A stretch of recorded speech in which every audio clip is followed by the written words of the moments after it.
अब फेरि पनि टर्च किन्नुपर्ने भयो हैन। मैनबत्ती अनि इन्भर्टरको व्यवस्थापन, त्यस्तै ब्याट्री पनि किन्नुपर्ने होला। अनि कतिपय गाउँघरतिर अझै पनि मट्टीतेल र टुकी बाल्नुपर्ने अवस्था फेरि पनि सिर्जना हुँदैछ। आखिरी हिजो सोमबार राति बसेको सरकारको मन्त्रीमण्डलको बैठकले जुन नेपाल विद्युत प्राधिकरणको प्रमुख कार्यकारी पदबाट कुलमान घिसिङलाई बर्खास्त गरेर जुन नयाँ नियुक्त गरेको छ, आखिरी गर्न खोजेको चाहिँ के हो? सारा जनता तपाईहरुसँग असन्तुष्ट छन्, खुसी छैनन्।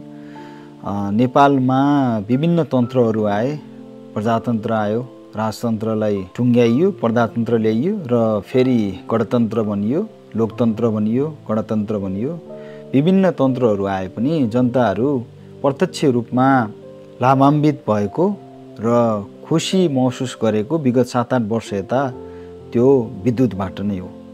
जति बेला कुलमान घिसिङ नेपाल विद्युत प्राधिकरणको कार्यकारी निर्देशकमा नियुक्त भइसकेर उहाँले चाहिने जुन पदभार ग्रहण गरिसके पछाडि र उहाँको नेतृत्वको जुन टिम छ र त्यति बेलाको सरकार लगायत त्यति बेला जसले उहाँलाई साथ दिनुभएको थियो र उहाँले जुन खालको एउटा अँध्यारो नेपाललाई उज्यालो नेपाल बनाउनु भएको थियो विद्युतको मार्फतबाट, हामी त्यस्तो व्यक्तिलाई टिक्नै दिँदैनौँ। आखिरी किन होला?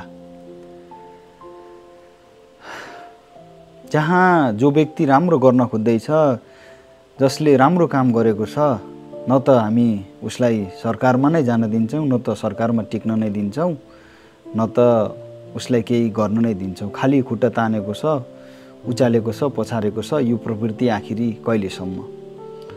सेनामा, पुलिस, प्रशासनिक क्षेत्र, डाक्टर, इन्जिनियर, पाइलट, हरेक क्षेत्रहरूमा विभिन्न सम्बन्धित निकायहरूले सम्बन्धित क्षेत्रको विज्ञता हासिल गर्नको लागि होस् अथवा त्यो क्षेत्रमा प्रवेशको लागि लिखित अन्तर्वार्ता लगायतका विभिन्न परीक्षाहरू हुन्छन्।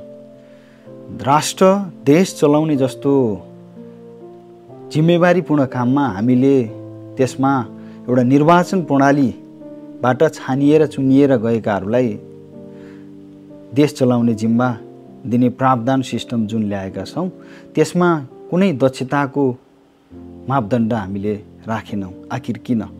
के राष्ट्र चलाउनलाई एउटा सम्बन्धित क्षेत्रमा जुन क्षेत्रमा ऊ जाँदैछ, जुन क्षेत्रको उसले नेतृत्व लिँदैछ, त्यो क्षेत्रको ऊ विज्ञ हुनुपर्ने होइन र? आखिर किन? यसैमा एउटा कुरा मलाई यहाँहरूमाझ भन्न मन लाग्यो। महावीर पुन जसले राष्ट्रिय आविष्कारक केन्द्रलाई पुनस्थापना गरेर राष्ट्रमा आवश्यक पर्ने विभिन्न कृषि सामग्री लगायत अन्य विभिन्न सामग्रीहरू निर्माण गर्छु भनेर उहाँ चाहिँ नि जुन लागिरहनु भएको छ र उहाँलाई साथ दिने विभिन्न टिमहरू हुनुहुन्छ, उहाँहरूलाई कुनै पनि सरकारले कुनै पनि समयमा साथ सहयोग र समर्थन गरेको हामीले त्यस्तो केही पाउँदैनौँ। उहाँले आफ्नै देशमा बनेको उत्पादन, आफ्नै देशको चाहिँ नि कच्चा पदार्थ, आफ्नै देशको श्रम, आफ्नै देशको सिपलाई देशमै सदुपयोग गर्नुपर्छ भनेर लागेको थुप्रै वर्ष भइसकेको। राष्ट्रिय आविष्कारक केन्द्रलाई चलाउँछु र देशमा केही बनाउँछु भनेर उहाँ अगाडि बढिरहँदाखेरि कुनै सरकारले उहाँलाई सपोर्ट, सहायता, सहयोग गरेको पाइँदैन। त्यस्तै कुलमान घिसिङ जसले विद्युतलाई निरन्तर रूपमा उहाँले ब्यालेन्सिङ गरेर कुन ठाउँमा कति चाहिन्छ, कहाँनिर कति चाहिने कन्ट्रोल गरेर कहाँनिर कति विद्युत दिने हो र जनताले प्रत्यक्ष विद्युत उपयोग र उत्पादन गर्न सक्छन्, प्रयोग गर्न सक्छन् भन्ने जुन उहाँले राम्रो गरिरहनु भएको थियो, आखिरी उहाँलाई पनि निकाली छाड्नुभयो होइन। र अर्को यहाँहरूलाई सोध्न मन लागेको कुरा,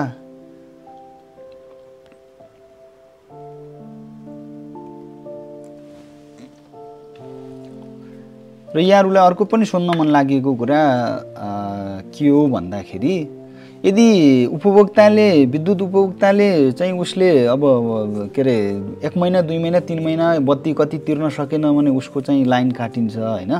अनि करोडौँ चाहिँ बक्यौता, करोडौँ चाहिँ रकम तिर्नुपर्ने चाहिँ उद्योग धन्दा कल कारखानाहरूको चाहिँ लाइन काट्दाखेरि सरकारलाई पनि आपत्ति र कहिलेकाहीँ कुनै व्यक्ति, संस्था या सम्बन्धित त्यो क्षेत्रको व्यक्ति किन आपत्ति? फेरि जनताको लाइन काटिँदा कुनै चिन्ता छैन, गुनासो छैन, अन्धकार मुनि जनता बाँच्न विवश हुँदाखेरि कसैले चिन्ताको विषय छैन। उद्योग धन्दा कल कारखानाको चाहिँ उहाँहरूले तिर्नुपर्ने रकम, तिर्नुपर्ने चाहिँ नि विद्युतको चाहिँ महसुल भुक्तानी नगर्दाखेरि फेरि कतिपय अवस्थामा कुनै पार्टी अथवा व्यक्ति विशेषलाई फेरि के को आपत्ति। एक दोस्रो कुरो, राष्ट्रमै उत्पादन भएको चिजलाई राष्ट्रमै प्रवर्धन गर्नुपर्छ र नेपाली जनताले नेपालमै उत्पादन भएको सामग्रीहरू प्रयोग गर्नुपर्छ र त्यसले राष्ट्र बलियो बनाउनुपर्छ। तर त्यसमा राष्ट्रको के भूमिका हुनुपर्छ भने सरकारले, सम्बन्धित क्षेत्रले उत्पादन भएको विभिन्न चाहिने वस्तु प्रडक्टहरूको एउटा गुणस्तर नाप्नुपर्छ र त्यो नेपालको क्वालिटी स्ट्यान्डर्ड मेट गर्छ कि गर्दैन त्यसलाई हेर्नुपर्छ र जनताहरू, उपभोक्ताहरू ठगिएका छन् कि छैनन् त्यो कुरामा ध्यान दिनुपर्छ। के हामीले त्यो कुरा साँच्चीकै व्यावहारिक रूपमा लागू गरेका छौँ त? होला हाम्रा कानुनी किताबमा, दस्तावेजमा ती कुराहरू हुन सक्छन्। यसर्थ पनि विनाशकाले विपरीत बुद्धि यो बाटोतर्फ नजाउँ। राम्रो काम गरिरहनु भएको जो भए पनि उहाँहरूलाई यदि त्यो क्षेत्रको विज्ञ हो, त्यो क्षेत्रमा उहाँ ज्ञान भएको छ भने उहाँहरूलाई राखौँ। अझै पनि केही बिग्रिएको छैन। पटक पटक हामी तपाईँहरूलाई हेरिसक्यौँ, विचार गरिसक्यौँ। अब पनि तपाईँहरूले राम्रो काम गर्नु भएन, जनता सामु यहाँहरूले राम्रो काम गर्न सक्नु भएन भने कृपया यहाँहरू राजनीतिबाट विश्राम लिनुहोस् र देशलाई बनाउन हामी सम्पूर्ण युवाहरू अग्रसर भएर लागौँ। अब पनि जागेनौँ भने देश बन्दैन। म कुनै पनि पार्टी, व्यक्ति विशेषलाई म यो भन्न गइरहेको छैन। सारा नेपाली जनतालाई यदि देशको माया छ भने सोच्नुपर्ने बेला आएको छ। हामीलाई अन्धकार मुनि नराख्नु सरकारज्यू, प्रधानमन्त्रीज्यू, ऊर्जा मन्त्रीज्यू लगायत सम्पूर्ण नेपाल सरकारलाई हामी अनुरोध गर्न चाहन्छौँ। बल्ल बल्ल यो विगत केही वर्ष, 10-15 वर्ष यता जनताले महसुस गरेको भनेको एउटा 7-8 वर्ष अघिदेखि त एउटा विद्युतको जुन 24 घण्टा उहाँहरूले उपयोग गर्न पाइरहनु भएको थियो, त्यही एउटा थियो। त्यही अधिकार पनि नखोज्नुहोस्, हाम्रो यहाँहरूलाई बिन्ती छ।